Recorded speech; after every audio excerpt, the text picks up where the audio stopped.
Hello viewers, welcome to Deeps Mathematics 23. So in the video la polity அதாவது unit 5 கான 8th ஸ்டாண்டர்ட்ல civics குடிமையியல் இருக்கு இல்லைங்களா, அதோட லெசன் 2 தான் நம்ம படிக்க போகிறோம். ஸோ லெசன் 2ஓட பேர் என்னன்னு பார்த்தீங்கன்னா குடிமக்களும் குடியுரிமையும். சரிங்க, இந்த லெசனில் நம்ம என்னங்க தெரிஞ்சுக்க போகிறோம்? ஸோ எப்பயும் போல் உள்ளுக்குள்ளே போகிறதுக்கு முன்னாடி நம்ம என்ன தெரிஞ்சுக்க போகிறோம்னு சொல்லுங்க அப்படின்னு கேட்டிங்கன்னா, இப்போ ஒரு நாட்டில் நம்ம வசிக்கிறோம். இப்போ வந்து நம்ம எங்கே இருக்கோம்? இந்தியாவில் இருக்கோம். ஸோ இந்தியாவில் இருக்கோம் அப்படிங்கிறதுக்கான ஒரு அடையாளம் இப்போ என்ன நமக்கு உருவாக்கியிருக்காங்க? ஆதார் கார்டு. இந்தியாவில் இருக்க எல்லாருக்கிட்டையுமே என்ன இருக்கணும்? ஆதார் கார்டு. ஸோ அதே போல் பேசிக்கான திங்கில் ஒன்று தான் என்னதுங்க? குடியுரிமை அப்படிங்கிற ஒரு விஷயம். ஸோ இந்தியாவில் இருக்க எல்லாருக்கிட்டையுமே கம்பல்சரி என்ன இருக்கணும்? ஆதார் கார்டுங்கிற ஒரு விஷயம் இருந்தே ஆகணுங்கிறதான் இப்போ இருக்கக்கூடிய ரூல் இல்லைங்களா? ஸோ அதே போல் தான் குடியுரிமை அப்படிங்கிற விஷயங்கிறது நமக்கு சுதந்திரம் கிடைக்கப்பட்ட காலகட்டத்திலேருந்து நமக்கு இருந்துகிட்ருக்கு. ஸோ அந்த குடியுரிமையை எந்தெந்த வழிகள் மூலமாக பெறலாம், எந்தெந்த வழிகள் மூலமாக இழந்துடுறது அப்படிங்கிறது, அதாவது பெறுறதுக்கு 5 வழிகள் இருக்குது, அதை வாங்குறதுக்கு 5 வழி இருக்குது, அதை இழக்கிறதுக்கு 3 வழிகள் இருக்குது. ஸோ இந்த 3 வழிகளை பற்றி இந்த மொத்தமாக 8 வழிகளை நம்ம தெரிஞ்சுக்குவோம்.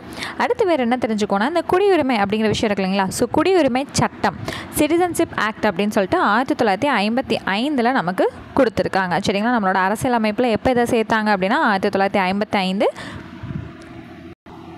அந்த வருடத்தில் குடியுரிமை அப்படிங்கிற விஷயத்த அரசியலமைப்பில் நமக்கு சேர்த்துருக்காங்க. சரிங்களா, ஸோ அந்தபடி பார்த்திங்கன்னா இது நமக்கு பகுதி 2. சரிங்களா, அரசியலமைப்பில் எத்தனாவது பகுதியில் இருக்குது? பகுதி 2ல் விதி 5ல் இருந்து 11 வரைக்கும் நமக்கு எதை பற்றி தான் சொல்லுது? குடியுரிமையை பற்றி தான் சொல்லுது. ஸோ இந்த டேட்டா இவ்வளோ தான் நம்ம தெரிஞ்சுக்கோம். இதை பற்றி டீட்டெயில்டாக விதி 5 என்ன சொல்லுது, 6 என்ன சொல்லுது, 7 என்ன சொல்லுது, அதுலேருந்து 11 வரையும் என்ன சொல்லுதுங்கிற விஷயம்லாம் போக போக நம்ம கற்றுக்குவோம். ஸோ ஜென்ரலாக இந்த விஷயங்கள் தான் நம்ம கற்றுக்க போகிறோம். மொத்தமே 2 விஷயம் தான் இருக்குது. ஒன்று குடியுரிமை எப்படி வாங்கலாம், குடியுரிமை எப்படி இழக்கலாம். இந்த விஷயங்களை தெரிஞ்சுக்கப்புறம் 1955ங்கிறது குடியுரிமை சட்டம் அப்படிங்கிறத தெரிஞ்சுக்கிறோம். அவ்வளோதாங்க. ஸோ லெசனுக்குள்ள வந்து போயிடலாங்களா? ஸோ ரொம்பவே ஈஸியான படம் தாங்க. ஃபஸ்ட்டு என்ன பண்ணணும்? பாடத்தை ஒரு தடவை ஃபுல்லாக நீங்கள் ரீட் பண்ணி விட்டுட்டு வீடியோ கிளாஸை கவனிக்கணும். வீடியோ கிளாஸை கவனிச்சதுக்கப்புறம் ஒரு 2-3 வாட்டி நீங்கள் இம்பார்ட்டன்ட் பாயிண்ட்ஸை ரீட் பண்ணி விட்டிங்கனாலே உங்களுக்கு ஃபுல் அண்ட் ஃபுல் என்ன ஆயிரும்? மெமரைஸ் ஆயிரும். ஓகேங்களா? ஓகே, இப்போது அறிமுகமில் நமக்கு ஒரு முக்கியமான ஒரு பாயிண்ட் இருக்குங்க. ஒரு நாட்டின் அரசாங்கத்தை பற்றியும் மக்களின் உரிமைகள் மற்றும் கடமைகள் பற்றியும் படிக்கக்கூடியதான் என்னென்னு பார்த்தீங்கன்னா இந்த குடிமையியல். ஸோ இவ்வளோ நாளாக குடிமையியல் படிக்கிறோம்னு சொன்னோம். அதுக்கான அர்த்தம் வந்து என்ன கொடுத்துருக்காங்க? ஒரு நாட்டோட அரசாங்கத்தை பற்றியும் நமக்கான உரிமைகள் என்ன இருக்குது, கடமைகள் என்ன இருக்குங்கிறத தெரிஞ்சுக்கிறதுக்காக படிக்கிறதா என்னதுங்க? குடிமையியல். இந்த குடிமகன் அதாவது சிட்டிசன் அப்படிங்கிற வார்த்தை சிவிக்ஸ் இல்லைங்க, சிவிஸ். ஓகேங்களா, சிவிஸ் அப்படிங்கிற லத்தீன் வார்த்தையிலேருந்து நமக்கு கிடைச்சது தான் இந்த சிட்டிசன். ஸோ இது வந்து பார்த்திங்கன்னா ஆக்சுவலாக ஒரு ப்ரீவியஸ் இயர் கொஸ்டினுங்க. ஸோ அதுக்காக தான் இங்கே நான் வந்து சொல்ல வந்தேன். ஸோ சிட்டிசன் அப்படிங்கிற அதாவது குடிமகன், சிட்டிசன்கிற வார்த்தை சிவிஸ் அப்படிங்கிற லத்தீன் மொழி சொல்லிருந்து நமக்கு கிடைக்கப்பட்டது. இதுதான் நமக்கான ஒரு ப்ரீவியஸ் இயர் கொஸ்டின். மார்க் பண்ணி வச்சுக்கணும். ஓகேங்களா? ஸோ இதுக்கடுத்து நம்ம படிக்க போகிற எல்லாமே ரொம்ப ரொம்ப ரொம்ப ரொம்ப முக்கியமான டேட்டா. எவ்வளோ தூரம் வந்து முக்கியத்துவம் கொடுத்து படிக்க முடியுமோ எல்லாமே படிக்கணும். சரிங்களா?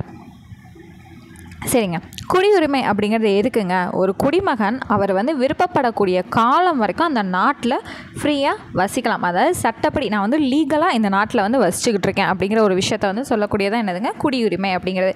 ஸோ இது எதுக்குங்க? நம்ம இந்தியாவில் பிறந்தோம், இங்கே தானே பிறந்தோம், அப்படி விட வேண்டி தானே. அப்படின்னா இப்போ நம்ம வந்து என்ன பண்ணுறோம்?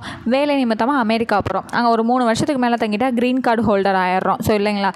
ஸோ அப்போது அங்கே வசித்து நம்ம விருப்பப்பட்டு அங்கே வந்து என்ன பண்ணுறோம்? அந்த கார்டை வந்து தனக்கானதாக்கி அங்கேயே லீகலாக வந்து வாழ்கிறோம் இல்லைங்களா? இனிமேல் எனக்கு எந்த இஷ்யூஸும் இல்லை, நான் இந்த நாட்டை சேர்ந்தவன் அப்படின்றதுக்கு இல்லைங்களா?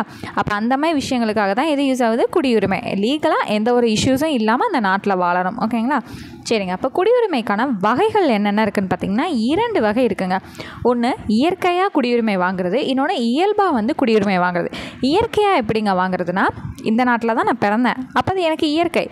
நான் வேறு நாட்டில் பிறந்து இங்கே வாழணும்னு ஆசைப்பட்டு இங்கே வந்து குடியுரிமை கேட்குறேன், அப்போ அது என்னது? இயல்பு. சரிங்களா? அவ்வளோதாங்க வித்தியாசம். குடியுரிமை எத்தனை வகையாக இருக்குது? 2 வகையாக இருக்குது. ஒன்று இயற்கை, இன்னொன்று இயல்பு. அவ்வளோதான். இயற்கைனா பிறப்பால் கிடைக்கக்கூடியது, இயல்புனா நான் விண்ணப்பிச்சு அப்ளிகேஷன் கொடுத்து நான் வாங்கக்கூடியது. அவ்வளோதான், முடிஞ்சுதுங்களா? சரி, அடுத்தது இந்திய குடியுரிமை சட்டம் சிட்டிசன்ஷிப் ஆக்ட் என்ன சொன்னேன்? 1955 அரசியலமைப்பில் சேர்த்தாங்கன்னு நான் சொன்னேன்னா. சரிங்க, ஸோ இந்த 1955 என்ன சொன்னாங்க? குடியுரிமை எப்படிலாம் வாங்கலாம், குடியுரிமை எந்த வழியிலலாம் நம்மக்கிட்ட இருந்து படி போயிடும், இந்த விஷயங்களை பற்றி தான் நமக்கு பகுதி 2 அரசியல் அமைப்பில் விதி 5லேருந்து 11 வரையும் சொல்லுது. சரிங்களா? இந்த டேட்டா எங்கெங்க காணோன்னு கேட்டிங்கன்னா அடுத்த பேஜில் வந்து வரும், நம்ம பார்த்துக்கலாம். ஓகேங்களா? சரிங்க, குடியுரிமையை 5 வழிகளில் பெறலாம் அப்படிங்கிறத நான் சொன்னேன்னா. ஸோ அதை தான் கொடுத்துருக்காங்க. அடுத்து நம்ம பார்க்க போகிற டேட்டா ஃபுல்லாக அந்த 5 வழிகள் என்னென்ன அப்படிங்கிறது தான். ஸோ பிறப்பால் குடியுரிமை ஒன்றுங்க, அடுத்தது பார்த்திங்கன்னா வம்சாவளியால் குடியுரிமை வந்து பெறுறது. அடுத்தது பதிவு செய்கிறது மூலமாக. அடுத்து 4வது பாயிண்ட் வந்து இங்கே மேலே பாருங்கள், இயல்பு குடியுரிமை. அடுத்தது 5வது முறை வந்து என்னென்னு பார்த்தீங்கன்னா பிரதேசங்களை இணைத்தல். ஓகேங்களா? ஸோ இது அது என்னங்க பிரதேசங்களை இணைத்தல்னா எல்லாமே நான் உங்களுக்கு இப்போ டீட்டெயில்டாக எக்ஸ்பிளைன் பண்ணுறேன். ஓகேவா? சரிங்க, வந்து ஃபஸ்ட்டு பாயிண்ட்லேருந்து பார்த்துட்டு போவோமா? பிறப்பால் குடியுரிமை. ஸோ அது வந்து என்னென்னு பார்த்தீங்கன்னா இந்தியாவில் 1950 ஜனவரி 26 அன்று, அப்படி இல்லாட்டி ஜூலை 1 1987க்கு முன்னாடி, அதாவது இந்த டேட்லேருந்து இந்த டேட்டு வரைக்கும் பிறந்த குழந்தைகள் வந்து, அதாவது இந்தியாவில் பிறந்த குழந்தைகள், சரிங்களா, ஜனவரி 26 1950 முதல் ஜூலை 1 1987 அதுக்கு முந்தின நாள் வரைக்கும், ஓகேங்களா, இந்த இடைப்பட்ட காலத்தில் பிறந்த இந்தியாவில் பிறந்த குழந்தைங்களுக்கு அவங்க பேரண்ட்ஸ் எந்த நாட்டை சேர்ந்தவங்களாக இருந்தாலுமே இந்த நாட்டில் பிறந்துருச்சு, அதனால் என்ன பண்ணுவோம், இந்திய குடியுரிமை வழங்கிடுவோம் அப்படிங்கிறது நமக்கு அப்போ கொடுத்துட்டு இருந்தாங்க. ஓகேங்களா? ஸோ அடுத்து வந்து என்ன கரெக்ஷன் பண்ணாங்கன்னா, அந்த ஜூலை 1 1987 இருக்குது இல்லைங்களா, இங்கே என்ன சொல்லியிருந்தாங்க, இந்த டேட்டுக்கு முந்தின நாள் வரைக்கும்னு சொல்லியிருந்தாங்க. அப்போது அடுத்தது இந்த ஜூலை 1 1987 இருந்து என்ன பண்ணியிருக்காங்கன்னா, அந்த குழந்தை இந்தியாவில் பிறக்கிற ஒரு குழந்தையோட பேரண்ட்ஸில் யாராவது ஒருத்தர், ஒன்று அப்பாவாக இருக்கலாம் இல்லை அம்மாவாக இருக்கலாம், யாராவது ஒருத்தர்கிட்ட என்ன இருக்கணும், இந்திய குடியுரிமை இருந்துச்சுன்னா அந்த குழந்தைக்கும் என்ன கொடுத்துருவாங்க, இந்திய குடியுரிமை கொடுத்துருவாங்க. ஸோ ஃபஸ்ட் பாயிண்ட் என்ன சொன்னாங்க, அந்த அப்பா அம்மா எந்த நாட்டை வேணாலும் சேர்ந்தவங்களா இருக்கலாம், இந்த குழந்தை இந்தியாவில் பிறந்திருக்கு அதனால் குடியுரிமை வழங்குவோம் அப்படிங்கிறத சொன்னாங்க. அடுத்து என்ன கரெக்ஷன் பண்ணாங்க, அப்பா அம்மாலாம் யாராவது ஒருத்தராது கண்டிப்பாக என்னவாக இருக்கணும், இந்திய குடியுரிமை வச்சுருக்கணும் அப்படின்னு வந்து சொல்கிறாங்க. அடுத்தது என்னன்னு மாற்றுறாங்க, டிசம்பர் 3 2004க்கு பின்னாடி இருந்து என்ன சொல்கிறாங்கன்னா, இந்தியாவில் பிறந்தவர்கள் பிறப்பால் குடியுரிமை பெறுகின்றனர் அல்லது பெற்றோரில் ஒருவர் இந்திய குடிமகனாகவும் இருக்கணும் அப்படின்னு வந்து சொல்லியிருக்காங்க. இந்தியாவில் பிறந்துட்டியா, ஓகே, இல்லையா யாராவது ஒருத்தர் வந்து இந்திய குடிமகனாக இருக்கணும். அண்ட் இன்னொருத்தவங்க கண்டிப்பாக வந்து அப்போ ஒருத்தவங்க வந்து இந்திய குடிமகனா அவங்க மேரேஜ் பண்ண இன்னொருத்தவங்க அப்வியஸாக யாராக இருப்பாங்க, வெளிநாட்டை சேர்ந்தவங்களாக தான் இருப்பாங்க. அந்த ஒருத்தவங்களை பற்றி இப்போ என்ன பண்ணுறாங்க, மென்ஷன் பண்ணியிருக்காங்க, சட்டவிரோதமாக எந்த செயலையும் அவங்க செஞ்சுருக்கக்கூடாது, சட்டவிரோதமாக இந்தியாவுக்குள்ளே இடம்பெயர்ந்தவங்களாகவும் இருக்கக்கூடாது, சட்டப்படி இடம்பெயர்ந்தவங்களாக தான் இருக்கணும் அப்படின்னு சொல்லிட்டு இவங்களையும் மென்ஷன் பண்ணியிருக்காங்க. எப்போது, டிசம்பர் 3 2004 அப்புறம் பிறந்த குழந்தைங்களோட பேரண்ட்ஸுக்கு வந்து கொடுத்துருக்காங்க. ஓகேங்களா? எப்படி பிறப்பால் கிடைக்குது, ஒன்று பேரண்ட்ஸ் எந்த நாட்டை வேணாலும் சேர்ந்துருக்கலாம், ஆனால் அந்த குழந்தை வந்து இந்தியாவில் பிறந்துச்சுன்னா குடியுரிமை கொடுத்துரும். இன்னொன்று பேரண்ட்ஸில் யாராவது ஒருத்தர் வந்து கம்பல்சரி இந்தியா குடியுரிமையை வச்சுருக்கணும், அவங்களுக்கானது. அடுத்தது பேரண்ட்ஸில் ஒருத்தவங்க இந்திய குடியுரிமை வச்சுருக்கணும், இன்னொருத்தவங்க எந்தவித தேச துரோக செயல்களையும் செஞ்சுருக்கக்கூடாது, சட்டவிரோதமாக உள்ளுக்குள்ளே வந்திருக்கக்கூடாது. இந்த கண்டிஷன் படி குடியுரிமை வந்து வழங்குவோம் அப்படிங்கிற விஷயத்த சொல்லியிருக்காங்க. இந்த 3 பாயிண்ட்டுமே எதங்க மீன் பண்ணுது, பிறப்பால் குடியுரிமை வாங்குறது. ஒரு குழந்தை இந்தியாவில் பிறந்துச்சு அப்படின்னா அதுக்கு எப்படி குடியுரிமை கிடைக்கும் அப்படிங்கிறது. ஓகேங்களா? சரி, இப்போ அடுத்தது வம்சாவளியால் குடியுரிமை பெறுதல். சரிங்க, வம்சாவளினா என்னதுங்க, இங்கே பிறந்து இங்கே வளர்ந்து வேறு நாட்டில் போய் செட்டில் ஆகி அவங்களோட வம்சங்கள் வந்து அங்கே விருத்தியாக ஆரம்பிச்சிருக்கும். அப்போ அவங்களோட முன்னோர்கள் என்ன அர்த்தம், இந்தியாவில் இருந்தவங்கன்னு அர்த்தம் இல்லைங்களா? ஸோ அந்தபடி பார்த்திங்கன்னா ஜனவரி 26 1950 டிசம்பர் 10 1992க்கு முன்னாடி வரைக்கும் என்ன சொல்லியிருந்தாங்கன்னா, வெளிநாட்டில் பிறந்த குழந்தையோட அப்பா இந்தியாவை சேர்ந்த குடிமகனாக இருந்தாங்க அப்படின்னா வம்சாவளி மூலம் குடியுரிமை வந்து வாங்கிக்கலாம் அப்படிங்கிறத சொல்லியிருந்தாங்க. அடுத்த பாயிண்ட் வந்து என்னென்னா, 10 டிசம்பர் 1992க்கு பின்னாடி வெளிநாட்டில் பிறந்த குழந்தைங்களோட பெற்றோரில் யாராவது ஒருத்தர்கிட்ட இந்திய குடிமகன்ற அந்த சர்டிஃபிகேட் இருந்துச்சுன்னா குடியுரிமை வழங்கப்படும் அப்படிங்கிறது சொல்கிறாங்க. ஸோ ஃபஸ்ட் பாயிண்டில் பேரண்ட்ஸில் யாராவது ஒருத்தர்னு ஃபஸ்ட் பாயிண்டில் கம்பல்சரி தந்தைன்னு சொன்னாங்க. செகண்ட் பாயிண்டில் யாராவது ஒருத்தர் வந்து பேரண்ட்ஸில் யாராவது ஒருத்தர் இந்திய குடிமகன் வச்சுருந்தா அந்த குழந்தைக்கும் கிடைக்குங்கிற சொல்கிறாங்க. 3வது பாயிண்ட்டு 3 டிசம்பர் 2004க்கு அப்புறம் வெளிநாட்டில் பிறந்த குழந்தைக்கு பிறப்பின் அடிப்படையில் ஒரு வருஷத்துக்குள்ளே இந்திய தூதரகம், அதாவது எம்பசி சொல்லுவாங்க இல்லைங்களா, அங்கே பதிவு செய்யலை அப்படின்னா அந்த சர்டிஃபிகேட் வந்து கிடைக்காது அப்படின்னு சொல்லிடுறாங்க. ஸோ மொத்தமாக 3 பாயிண்ட். ஃபஸ்ட்டு வந்து அந்த குழந்தையோட அப்பா இந்திய குடிமகனாக இருக்கணும். செகண்ட் பாயிண்ட்டு யாராவது ஒருத்தர் வந்து குடிமகன் சர்டிஃபிகேட் வச்சுருந்தா ஓகே. 3வது பாயிண்ட்டு பிறந்த ஒரு வருஷத்துக்குள்ளே எம்பசி, அதாவது தூதரகத்தில் அதுக்கு வந்து அப்ளை பண்ணியிருக்கணும், இல்லைன்னா கிடைக்காது அப்படிங்கிறத சொல்கிறாங்க. ஓகேங்களா? அடுத்து ஸோ வந்து ஃபஸ்ட் என்ன பார்த்தோம், பிறப்பின் அடிப்படை. அடுத்தது வந்து வம்சாவளி மூலம் எப்படி வாங்குறதுங்கிறது 2 பாயிண்ட் ஃபுல்லாக தெரிஞ்சுக்கிட்டோமா. அடுத்தது பாருங்களேன், பதிவு செய்தல் மூலம் எப்படி குடியுரிமை வாங்கலாம் அப்படிங்கிறதுக்கு ஒரு 3 பாயிண்ட் இருக்கும். இந்திய வம்சாவளியை சார்ந்த ஒரு நபர் எந்த நாட்டில் வசித்தாலும் அல்லது பிரிக்கப்படாத இந்தியாவிற்கு வெளிப்பகுதியில் வசிப்பவராக இருந்தாலும் பதிவு செஞ்சால் அவருக்கு இந்திய குடியுரிமை கிடைக்கும். ஸோ இப்போ நான் வந்து வெளிநாட்டில் எங்கேயோ வாழ்ந்துக்கிட்டு இருக்கேன் அப்படின்னா நான் பதிவு செஞ்சால் எனக்கு என்னதுங்க சில கண்டிஷன்ஸ்க்கு அப்புறம் எனக்கான குடியுரிமை வந்து கிடைக்கும். இல்லை அப்படின்னா இந்தியாவில் சில பகுதிகள் பிரச்சனைக்கு உள்ளாதான் இருக்கும், அது வந்து இன்னும் பிரிக்கப்படாமல் வந்து இருக்கும். ஆனால் அது வந்து ஒரு பகுதியை 2 நாடு வந்து கோரிக்கை வச்சுட்ருக்கோம் சரிங்களா. அப்போ வந்து இந்த நாட்டுக்குரியவங்களா இல்லை இந்த நாட்டுக்குரியவங்களான்னு தெரியாமல் அவங்களே வந்து அல்லோல் பட்டுட்ருப்பாங்க. அந்த மாதிரி இருக்கிறவங்க, அதாவது பிரிக்கப்படாத பிரிவுகளில் இருந்து இந்திய குடியுரிமை வந்து அவங்க கோர்றாங்க அப்படின்னா அவங்களுக்கு கிடைக்கும், அதாவது பதிவு செய்கிறது மூலமாக சரிங்களா. அடுத்தது 3வது பாயிண்ட் பார்த்துருவோமா. இந்திய குடிமகனை திருமணம் செய்த ஒருவர் பதிவின் மூலம் விண்ணப்பிக்கும் முன் 7 வருடங்கள் இந்தியாவில் வசித்தவராக இருக்கணும். இப்போலாம் பார்த்தீங்கன்னா முன்னாலாம் ஸ்டேட் விட்டு ஸ்டேட்டு கல்யாணம் பண்ணிட்டு இருந்தாங்க, இப்போ நாடு விட்டு நாடு கல்யாணம் பண்ணுறாங்க இல்லைங்களா. அப்போது ரீசெண்டாக நிறைய நியூஸ் பார்த்துருப்பீங்க, இந்திய பசங்களை வேறு நாட்டு பொண்ணுங்க வந்து மேரேஜ் பண்ணிட்டு இங்கே வந்து செட்டில் ஆகிறாங்கலாம் பார்த்துருக்கோம் இல்லைங்களா. அப்போது கல்யாணம் பண்ணிட்டு வந்த நபர் உடனே வந்து அப்ளை பண்ண முடியாது, அட்லீஸ்ட் 7 வருஷம் அது இந்தியாவில் வசிச்சிருந்தா மட்டும்தான் என்ன பண்ண முடியும், அவங்களால குடியுரிமைக்கு அப்ளையே பண்ண முடியும். ஸோ இதான் வந்து என்னது பதிவு செய்கிறதுக்கான கண்டிஷன் அப்படிங்கிறது சொல்கிறாங்க ஓகேங்களா. ஸோ ஃபர்ஸ்ட் டைம் பார்க்கும்போது தாங்க என்னடா இது வளவலன்னு போகுதுன்ற மாதிரி தான் இருக்கும். அடுத்து நீங்கள் ரிவைஸ் பண்ண ரொம்ப ஈஸியாக போயிடும் சரிங்களா. அடுத்தது இயல்பு குடியுரிமை. இது வந்து என்னென்னு பார்த்தீங்கன்னா ஒருவர் விண்ணப்பிப்பதன் மூலம் மத்திய அரசு அவங்களுக்கு இயல்பு குடியுரிமை சான்றிதழை வழங்குகிறது. விண்ணப்பித்ததுக்கப்புறம் மத்திய அரசு வந்து கொடுக்குது. அது எந்தெந்த வழிகள் அப்படின்னு வந்து பார்த்தீங்கன்னா எந்த ஒரு நாட்டிலும் குடிமகனாக இல்லாத ஒரு இந்தியர் அவர் வசிக்கும் நாட்டின் குடிமகனாவதை தடுக்கும் பொருட்டு இயல்பு குடியுரிமை வழங்கப்படுகிறது. அப்படியே அடுத்த பாயிண்ட் பாருங்களேன். ஸோ 3 பாயிண்டே படித்ததுக்கப்புறம் ஒரே கண்டென்ட்னு தான் உங்களுக்கு புரியும். அதனால தான் வெளிநாட்டு குடியுரிமை ஒருவர் துறக்கும் பட்சத்தில் அவருக்கு இயல்பு குடியுரிமை வழங்கப்படுகிறது. ஒருவர் இந்தியாவில் வசிக்கும் பட்சத்தில் அல்லது இந்திய அரசு பணியில் இருக்கும் பட்சத்தில் அல்லது ஆண்டு முழுவதும் இந்தியாவில் தங்கி இருக்கும் பட்சத்தில் இயல்பு குடியுரிமை பெறுகிறார்.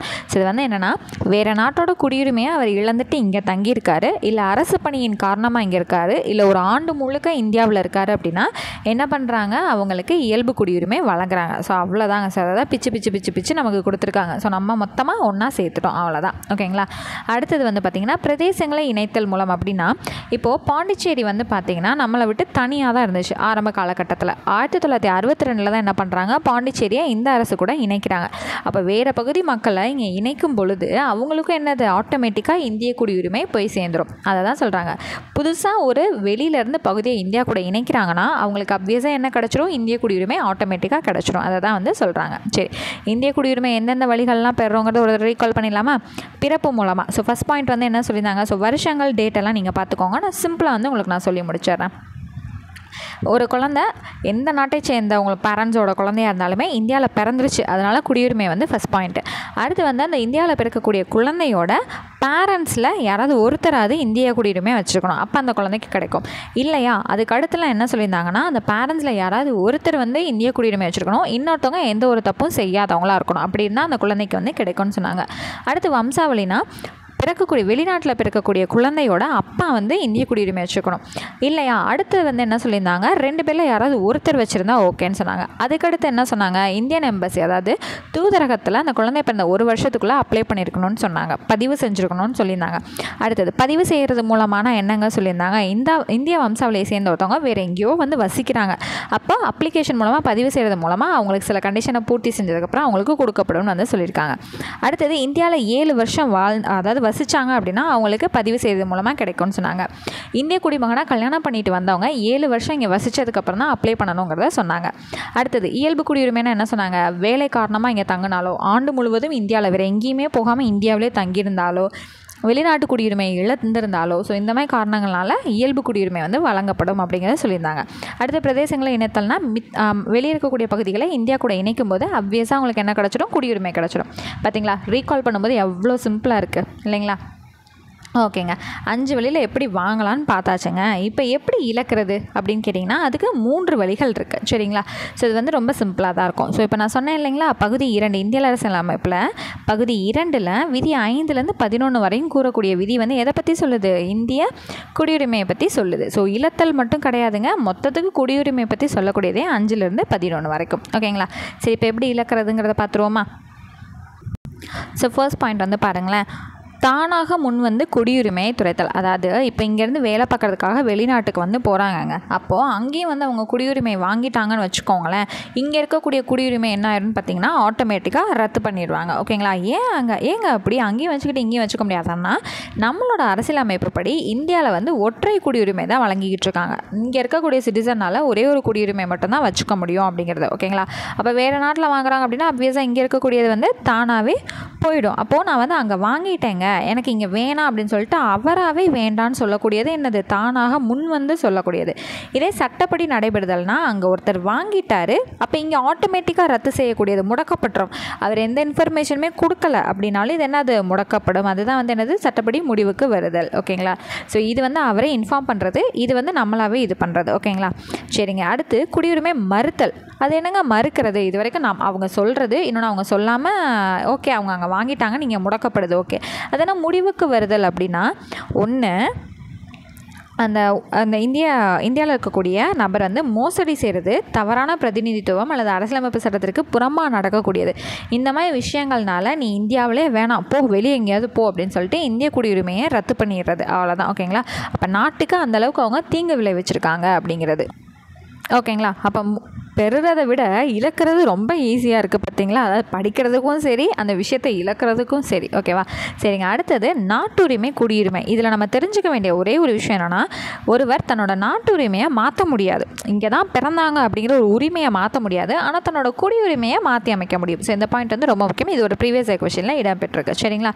அடுத்தது ஒற்றை குடியுரிமை. நான் ஆல்ரெடி சொன்னேன் இல்லைங்களா, இந்தியாவில் நமக்கு என்ன கொடுக்குறாங்க? இந்திய அரசியலமைப்பு சட்டம் ஒற்றை குடியுரிமை தான் கொடுக்குது. சரிங்க. அப்போ 2 குடியுரிமை வச்சுக்கக்கூடிய நாடெல்லாம் இருக்காங்கன்னா கண்டிப்பாக இருக்காங்க. யாருன்னு பார்த்தீங்கன்னா அமெரிக்காவும் சுவிட்சர்லாந்து. ஆல்ரெடி சுவிட்சர்லாந்து பற்றி நம்ம படிச்சிருக்கோம் இல்லைங்களா? ஸோ ஞாபகம் இருந்துச்சு அப்படின்னா மறக்காமல் கமெண்ட்டில் வந்து எனக்கு சொல்லுங்கள். ஓகேங்களா?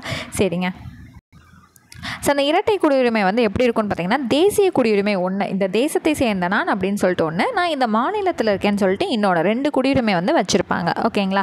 சரி, இப்போது குடியுரிமைன்னு பேசுகிறோம். சரி, ஒரு முக்கியமான விஷயம் என்னென்னு பார்த்தீங்கன்னா, குடியரசுத் தலைவர் தான் நம்ம நாட்டோட முதல் குடிமகன் அப்படிங்கிற ஒரு ஸ்டேட்மெண்ட் வந்து இருக்குது. ஓகேங்களா? இது ரொம்ப ரொம்ப ரொம்ப முக்கியம். பல தடவை நமக்கு ரிப்பீட் ஆகிருக்கு. அப்போ நம்ம நாட்டோட முதல் குடிமகன் யார்? குடியரசுத் தலைவர் தான். சரிங்களா?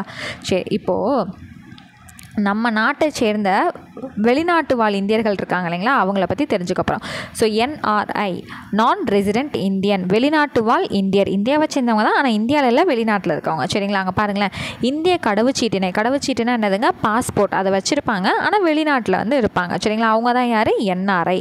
அடுத்தது PIO இருக்கு இல்லைங்களா, பர்சன் ஆன் இந்தியன் ஆரிஜின், இந்தியாவை பூர்வீகமாக வச்சுருக்க சில பேர். அது வந்து என்னென்னா, இந்திய குடியுரிமை உடைய மூதாதையர்களை கொண்ட வெளிநாட்டில் குடியுரிமை பெற்றிருக்கும் ஒருவர் இந்திய பூர்வீக குடியினர் ஆவர். அதாவது அவங்களோட மூதாதையர்கள் வந்து இந்தியாவை சேர்ந்தவங்களாக இருப்பாங்க, ஆனால் இப்போ இருக்கக்கூடியவங்க எல்லாருமே வெளிநாட்டில் குடியுரிமை வச்சுருக்கவங்களா இருப்பாங்க. அவங்க தான் யார்? PIO, இந்திய பூர்வீக குடியினர் அப்படின்னு வந்து சொல்லுவாங்க. ஸோ எந்த நாடுகளை தவிர்த்து அப்படின்னா, பாகிஸ்தான், வங்காளதேசம், ஸ்ரீலங்கா, பூட்டான், ஆப்கானிஸ்தான், சைனா, நேபாளம், இந்த நாடுகளில் வசிக்காமல் வேறு எங்கேயாவது இருக்காங்க குடியுரிமை வாங்கிட்டு அப்படின்னா அவங்கள என்னன்னு சொல்லுவோம்? PIOன்னு சொல்லுவோமா? சரிங்களா? அடுத்தது 2015 ஜனவரி 9 முதல் PIO முறை அப்படிங்கிறத OCI முறையோட இணைக்கப்பட்டிருக்கு. அது என்னங்க OCI? PIOனா என்ன சொல்லிட்டீங்க? பூர்வீக குடியினர்னு சொல்லிட்டீங்க. அப்போ அந்த OCIனா என்னதுங்கன்னா, அடுத்து அதை பற்றி தான் கொடுத்துருக்காங்க. Overseas citizens of India card holder, வெளிநாட்டு குடியுரிமை கொண்ட இந்தியாவில் வசிப்பதற்கான அட்டை வைத்திருப்பவர். வெளிநாட்டில் குடியுரிமை வாங்கியிருப்பாங்க, அதுக்குன்னு இந்தியாவுக்கு அவங்களுக்கு எந்த சம்மந்தமுமே இல்லைங்கிறத சொல்ல முடியாது இல்லைங்களா? அப்போ இந்தியாவுக்கு வர டைமில் இந்தியாவிலையும் வசிக்கலாங்கிறதுக்கான ஒரு கார்டு வச்சுருப்பாங்களாம். இந்தியாவை பூர்வீகமாக கொண்ட வெளிநாட்டு குடிமகன், அதாவது பாகிஸ்தான், வங்காளதேசத்தை தவிர இந்த OCIங்கிறது இருக்குது. சரிங்களா?